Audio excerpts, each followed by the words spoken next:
Hello guys! Welcome to my vlog.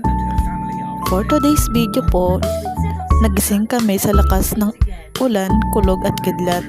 At di rin po namin namalayan na napasok na po pala ng baha ang aming bahay. Hindi ko po alam ang aking gagawin pag ganitong sitwasyon, lalo na po kung ganitong gabi. Kinabukasan po, umulaw na po ang baha dito sa aming bahay at ito na po ang nangyari sa aming harapan. Maliit na din po ang baha.